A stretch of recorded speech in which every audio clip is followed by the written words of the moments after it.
தமிழக காங்கிரஸ் தலைவர் திருநாவுக்கரசு தற்போது சத்தியமூர்த்தி பவனில் செய்தியாளர்களை சந்தித்து வருகிறார். அதன் நேரலையை பார்க்கலாம். 3 குழுக்கள் ஒவ்வொரு முன்னணி நிர்வாகிகளுடைய தலைமையிலே 3 தொகுதிகளையும் தமிழ்நாட்டிலே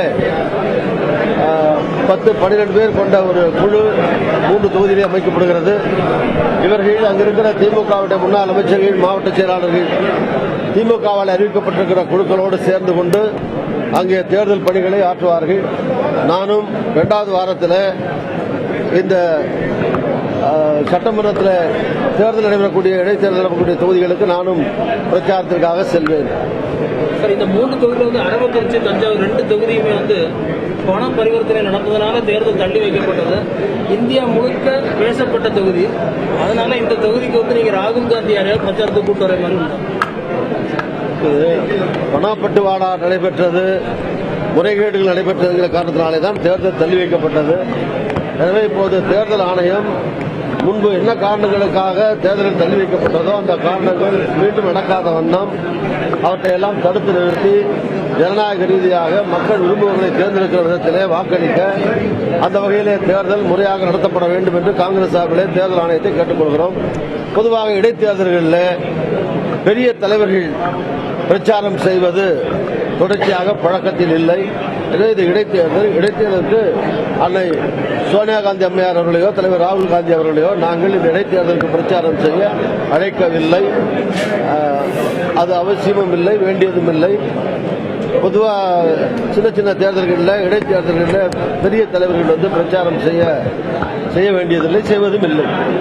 இந்த காமன் சிவில் கோடு நீங்க காங்கிரஸை பொறுத்த வரைக்கும் வேண்டாங்கிறீங்க. உங்க தலைவர்களிலேயே அந்த சட்டம் தேவையானதுதான் அப்படிங்கிற ஒரு கருத்து இருக்கு. யார் சொன்னாங்க? குஷ்பு பேட்டியின் போது தெரிவிச்சிருக்காங்களே, டிவி பேட்டியில். குஷ்பு சுந்தர் அவர்கள் பேட்டியில தொலைக்காட்சியில் என்ன சொன்னார்கள் என்று எனக்கு தெரியாது. ஆனால் எனக்கு பல்வேறு இஸ்லாமிய அமைப்புகள், இஸ்லாமிய தோழர்கள் தொலைபேசியில் இது குறித்து தெரிவித்தார்கள். இப்போது நீங்களும் கேள்வி கேட்கிறீர்கள். காங்கிரஸ் கட்சியுடைய நிலைப்பாடு என்னவென்றால், காமன் சிவில் கோட், பொது சிவில் சட்டம் தேவையில்லை என்பதுதான் காங்கிரஸ் கட்சியுடைய நிலைப்பாடு. இந்தியாவிலே பல்வேறு மதங்கள் இருக்கக்கூடிய நாடு. இஸ்லாமிய அமைப்புகளாக இருந்தாலும் சரி, கட்சிகளாக இருந்தாலும் சரி, எல்லோரும் காமன் சிவில் கோடை எதிர்க்கிறார்கள்.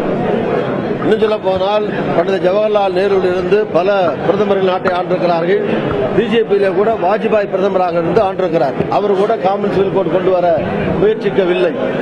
ஆனால் இப்போது RSS போன்ற இந்துத்துவ அமைப்புகளுடைய தூண்டுதலாலே திரு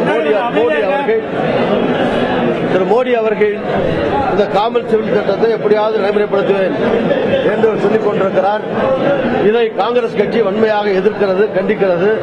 இந்திய நாட்டினுடைய ஜனாதிபதியாக இருக்கக்கூடிய திரு பிரணாப் முகர்ஜி அவர்கள் இப்போது ஜனாதிபதி, கட்சி எல்லையெல்லாம் கடந்தவர், நாட்டினுடைய ஜனாதிபதி. அவரே கூட இந்தியா போன்று பல்வேறு விதமான மதங்கள் இருக்கக்கூடிய ஒரு நாட்டிலே காமன் சிவில் கோட் நடைமுறைப்படுத்த முடியாது, கொண்டு வரக்கூடாது என்று சொல்லியிருக்கிறார். ஆக இது சிறுபான்மை மக்களாலே மட்டுமல்ல, பலராலேயும் எதிர்க்கப்படுகிற ஒரு சட்டமாக, முயற்சிக்கப்படுகிற ஒரு சட்டமாகத்தான் இருக்கிறது. ஷரியத் சட்டம் என்பது இஸ்லாமிய பெருமக்களுடைய உயிர் மூச்சு போன்றது. ஷரியத் சட்டத்திற்கு புறம்பாக இந்த பொதுவான சிவில் சட்டத்தை கொண்டு வர பிஜேபி அரசு முயற்சிப்பதை காங்கிரஸ் எதிர்க்கிறது, தொடர்ந்து எதிர்க்கும். அது தேவையில்லை என்பதுதான் காங்கிரஸ் கட்சியினுடைய கருத்து. இதற்கு விரோதமாக அல்லது இதற்கு வேறு மாற்றான கருத்துக்கள் இருந்தால் அது தனிப்பட்ட கருத்துக்களாக இருக்க முடியுமே தவிர அது காங்கிரஸ் கருத்து அல்ல. காங்கிரஸ் கருத்து. சென்னை சத்தியமூர்த்தி பவனில் தமிழக காங்கிரஸ் தலைவர் திருநாவுக்கரசு செய்தியாளர்களை சந்தித்து வருகிறார். அதன் நேரலையை பார்த்தோம். அப்போது பேசிய அவர் 3 தொகுதி தேர்தலில் காங்கிரஸ் சார்பில் 3 குழுக்கள் அமைக்கப்பட்டிருப்பதாக அவர் கூறியிருக்கிறார். இந்த தேர்தலில் சோனியா காந்தியும் ராகுல் காந்தியும் பிரச்சாரத்திற்கு அழைக்க வேண்டிய அவசியமில்லை என்றும் அவர் குறிப்பிட்டிருக்கிறார். புதிய தலைமுறை அக்னி பரீட்சை நிகழ்ச்சியில் கலந்து கொண்ட காங்கிரஸ் கட்சியின் தேசிய செய்தி தொடர்பாளர் குஷ்பு பொது சிவில் சட்டத்திற்கு ஆதரவாக கருத்து தெரிவித்திருந்தார். அப்போது அதற்கு செய்தியாளர்கள் எழுப்பிய கேள்விக்கு பதிலளித்த திருநாவுக்கரசர் பொது சிவில் சட்டம் தேவையில்லை என்பதே காங்கிரஸ் கட்சியின் நிலைப்பாடு என்று அவர் கூறியிருக்கிறார். பெரும்பான்மையினரால் எதிர்க்கப்படக்கூடிய இந்த சட்டத்திற்கு காங்கிரஸ் கட்சியும் தங்களது எதிர்ப்பை தெரிவிக்கும் என்று அவர் கூறியிருக்கிறார். இது குஷ்புவின் தனிப்பட்ட கருத்து என்றும் அவர் கூறியிருக்கிறார்.